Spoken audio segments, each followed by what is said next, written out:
Con esto podemos abrir un debate muy interesante y es, ¿la inteligencia artificial realmente crea en sí? Porque, a ver, esto hay mucho debate porque también hay gente que dice, no, el ser humano crea, pero el ser humano también está de alguna manera siempre inspirándose en otra cosa que ha visto previamente. En cierto modo también estaría como prediciendo, porque se inspira en algo también. O sea, nadie es Jesucristo y Eso crea es. algo absolutamente de la nada, sino que siempre hay referencias. La inteligencia artificial hace una cosa que se llama interpolación. O sea, al final lo que hay dentro de una inteligencia artificial, por llevarlo un poco al punto técnico, a ver si se entiende, construye una función matemática internamente, ¿vale? Que al final lo que recibe es un input y un output, una entrada y una salida. Y lo que hace el proceso de entrenamiento es utilizar datos, ¿no? Que son datos que se extraen de Internet, ¿no? O se extraen de grandes fuentes de datos, para construir la función que mejor mapea la información que está en esos datos. Es decir, como hablábamos del hola, ¿qué tal? Ujú. Ese mapa, esa función matemática que entra un hola y sale un qué tal, es lo que se aprende de manera automática a partir de esos datos dentro de ChatGPT. La información que está dentro de esa red neuronal, ¿no? Esa función matemática se va modelando en función de los datos que va recibiendo. Son los data points. Es como, sabemos que la función matemática, si la viéramos como una hipersuperficie, que es como se visualiza, pero imaginémonos una función matemática en 3 dimensiones, los puntos por donde esa función matemática pasa son los datos. Pero luego, entre dos datos que nunca se han visto, que no estaban en el dataset de entrenamiento, entre esos dos datos se produce un proceso de interpolación en muchas dimensiones.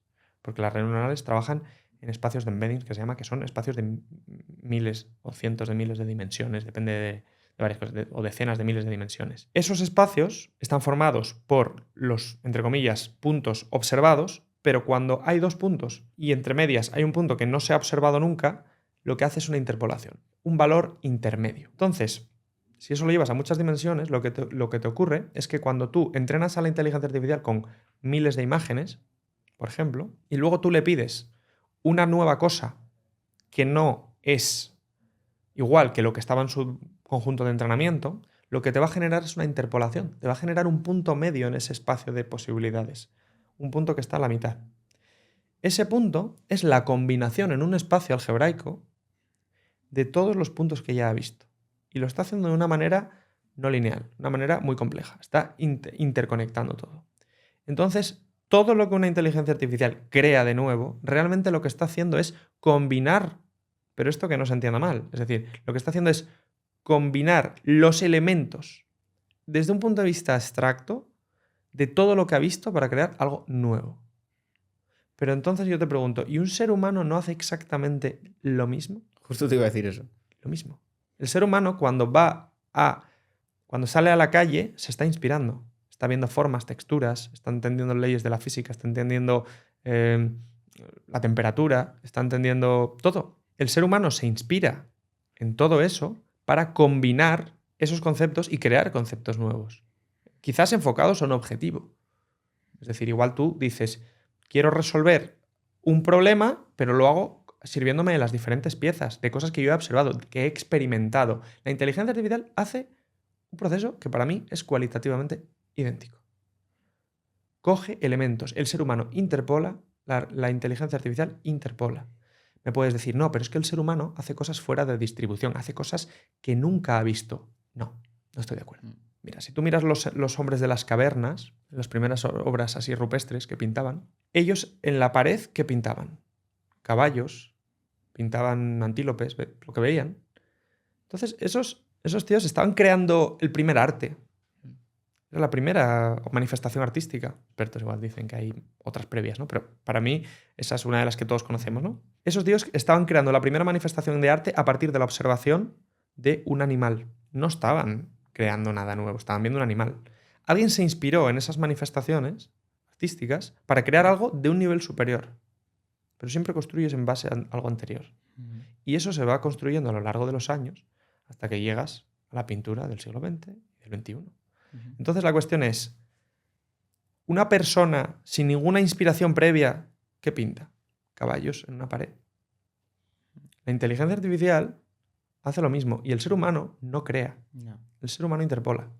Ese es mi punto de vista.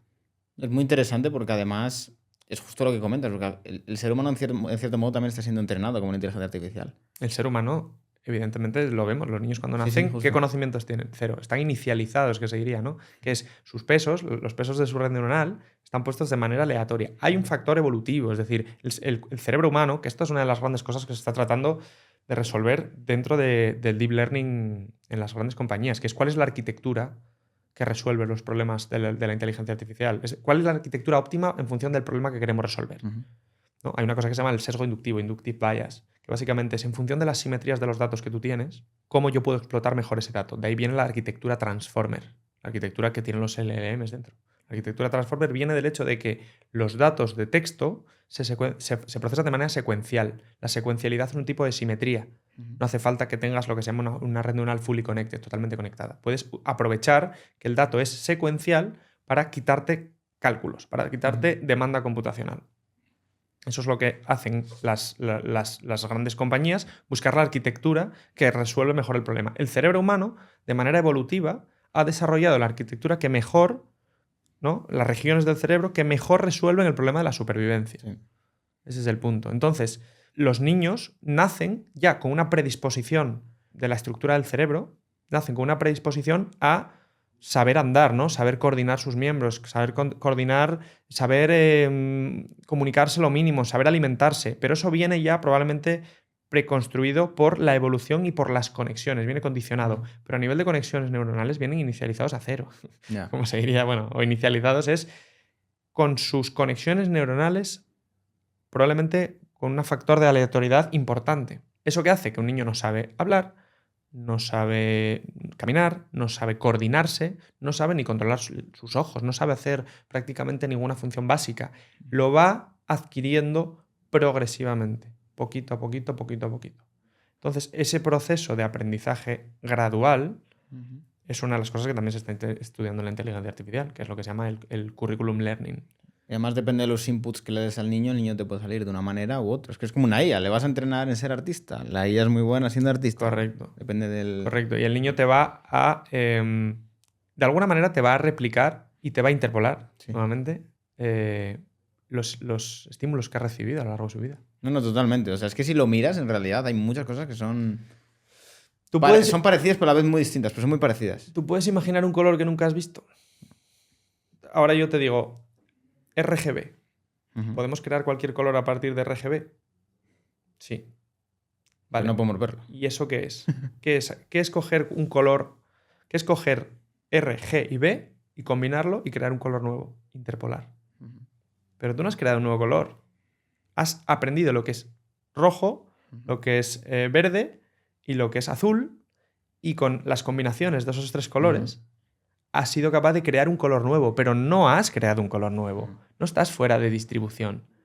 Estás fuera de distribución en función de cómo lo plantees, pero desde las piezas fundamentales no estás fuera de la distribución. El ser humano, cuando empieza a aprender, y te ponía el ejemplo de las pinturas rupestres, empieza a aprender aprendiendo de la física más fundamental. No. Observa fenómenos básicos y empieza a generar abstracciones cada vez más complejas. Pero en el fondo, su aprendizaje no es innovación fuera de algo que nunca ha visto, sino es yo observo el mundo, observo lo que hay fuera de mí, observo cómo funciona el agua, cómo funciona la naturaleza, cómo funcionan las plantas, los animales, y me inspiro de algo que ya he visto para combinarlo.